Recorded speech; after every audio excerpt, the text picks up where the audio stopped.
Hello friends, welcome to Saushika சமையல். இன்றைக்கி நம்ம சேனலில் என்ன பார்க்க போகிறோன்னா, மட்டன் கிரேவி எப்படி செய்யலான்றத பார்க்க போகிறோம்.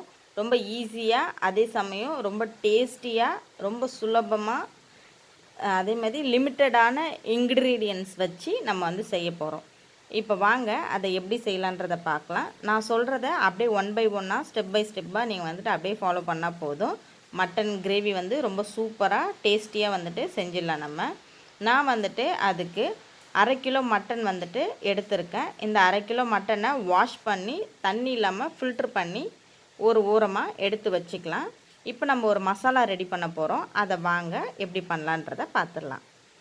ஒரு கடாய் வச்சுட்டு சின்னதாக அன்னாச்சி பூ 1, 3 ஏலக்காய், 5 கிராம்பு, ஒரு பெரிய துண்டு பட்டையை நுணுக்கிட்டு சேர்த்துருக்கேன், ஒரே ஒரு பிரிஞ்சி இலை, இது எல்லாத்தையும் சேர்த்து நல்லா கலந்து விட்டுக்கோங்க.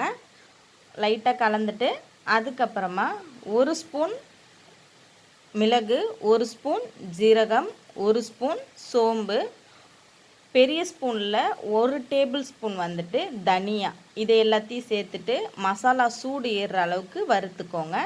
அப்புறமா 4 காஷ்மீரி மிளகா, 4 வரமிளகா, இதையும் சேர்த்துட்டு நல்லா வந்துட்டு சூடு ஏறணும் அந்த அளவுக்கு வறுத்து தனியாக எடுத்து பொடி பண்ணி வச்சுக்கோங்க மிக்ஸி ஜாரில் போட்டு.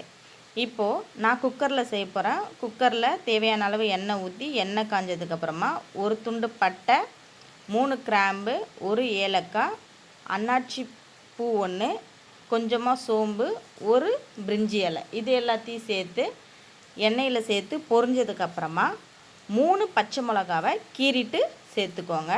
3 பெரிய வெங்காயத்தை நல்லா பொடுசாக கட் பண்ணி சேர்த்து நல்லா வதங்கி வரணும். எவ்வளோக்கு எவ்வளோ நல்லா சுருளை வதக்க முடியுமோ அவ்வளோக்கு அவ்வளோ நல்லா வெங்காயத்தை வதக்கி எடுத்துக்கோங்க. இந்த அளவுக்கு நல்லா வதங்கி வந்ததுக்கப்புறமா 3 பழுத்த தக்காளியை சேர்த்துக்கோங்க. நல்ல பழுத்த தக்காளியாக இருக்கிற மாதிரி பார்த்துக்கோங்க. அப்போ தான் நமக்கு டேஸ்ட்டு வந்துட்டு ரொம்ப சுவையாக இருக்கும், கூடுதலாகவே கிடைக்கும் டேஸ்ட்டு. இப்போ இது எல்லாத்தையும் சேர்த்துட்டு ஒரு வாட்டி கலந்து விட்டுட்டு 1 டேபிள் ஸ்பூன் இஞ்சி பூண்டு பேஸ்ட்டு, இந்த தக்காளி வதங்குற அளவுக்கு தேவையான அளவு உப்பு சேர்த்துக்கோங்க. 1/2 ஸ்பூன் வந்துட்டு மஞ்சள் தூள், இது எல்லாத்தையும் சேர்த்து நல்லா வந்துட்டு வதக்கி எடுத்துக்கோங்க. தக்காளி வந்து நல்லா கரைஞ்சி வதங்கி வரணும், அந்த அளவுக்கு நல்லா வதக்கி எடுத்துக்கோங்க. இதுக்கப்புறம் வந்துட்டு என்னோடய ஒரு சின்ன மிஸ்டேக்கால் வீடியோ வந்துட்டு ஷூட் ஆகலை.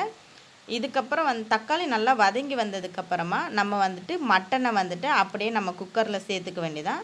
அதுக்கப்புறம் நம்ம ஃபஸ்ட்டே வந்துட்டு மசாலா வந்துட்டு வறுத்து வச்சோம்ல, அந்த மசாலாவை சேர்த்து நல்லா ஒரு வாட்டி கிளறிட்டு 1 டம்ளர்லேருந்து 1.5 டம்ளர் உங்களுக்கு எவ்வளோ கிரேவி வேணுமோ அந்த அளவுக்கு வந்துட்டு நீங்கள் வந்து தண்ணி ஆட் பண்ணிக்கோங்க. இந்த வீடியோ மட்டும் ஷூட் ஆகலை, அதுதான் வந்துட்டு நான் பண்ண பெரிய தப்பு. Sorry friends. என்ன பண்ணுங்கள், மசாலா ரெடி ஆகி வந்ததுக்கப்புறமா தக்காளி நல்லா வதங்கி வந்ததுக்கப்புறமா கறியை சேர்த்துட்டு ஒரு கிளறிட்டு அதுக்கப்புறம் நம்ம அரைச்சி வச்ச அந்த மசாலாவை வந்து சேர்த்து நல்லா கிளறி ஒரு 2 to 3 மினிட்ஸ் விட்டு தண்ணி தேவையான அளவு ஆட் பண்ணிக்கோங்க. 1.5 டம்ளர் ஆட் பண்ணி விசில் போட்டு லோ ஃப்ளேம்லேயும் இல்லாமல் அதிகமான ஃப்ளேம்லேயும் இல்லாமல் மீடியம் ஃப்ளேமில் வச்சு 5 விசில் விட்டிங்கன்னா குழம்பு அட்டகாசமாக ரெடி ஆகிடும். இப்போ நமக்கு குழம்புலாம் ரெடி ஆகிடுச்சு, அந்த வீடியோ மட்டும் ஸ்கிப் ஆகிடுச்சு, சாரி. இப்போ வந்து கொத்தமல்லி இலை மட்டும் தூவி இறக்கிட்டேன். நம்மளோட மட்டன் கிரேவி வந்து சூப்பராக வந்துட்டு ரெடி ஆகிடும் ஃப்ரெண்ட்ஸ். நம்ம வேறு எந்த மசாலாவும் சேர்க்க தேவையில்ல. கரம் மசாலா, அதுக்கப்புறம் வீட்டில் அரைக்கிற குழம்பு மசாலா, இல்லை வெறும் மிளகாத்தூள், தனியாத்தூள், எந்த மிளகாத்தூளும் சேர்க்க தேவையில்லை, எந்த மசாலாவும் சேர்க்க தேவையில்லை. இந்த ஒரே ஒரு மசாலாவை அரைச்சி சேர்த்திங்கன்னா அவ்வளோ டேஸ்ட்டாக வந்துட்டு கிடச்சிரும் உங்களுக்கு. இந்த வீடியோ உங்களுக்கு யூஸ்ஃபுல்லாக இருந்திருக்கும்ன்ட்டு நான் ரொம்ப நம்புகிறேன். நம்மளோட சேனலை இப்போ தான் பார்க்குறீங்கன்னா சப்ஸ்கிரைப் பண்ணி வச்சுக்கோங்க. கூட இருக்கிற பெல் சிம்மில் கிளிக் பண்ணி ஆல்ன்ற ஆப்ஷனை செலக்ட் பண்ணி வச்சுக்கோங்க.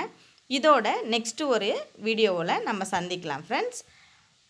இந்த வீடியோ உங்களுக்கு யூஸ்ஃபுல்லாக இருந்துச்சுன்னா உங்களை ஃப்ரெண்ட்ஸ் அண்ட் ஃபேமிலிக்கு ஷேர் பண்ணிக்கோங்க. இதோட நெக்ஸ்ட் வீடியோவில் சந்திக்கலாம். பாய். தேங்க்யூ ஃபார் வாட்சிங்.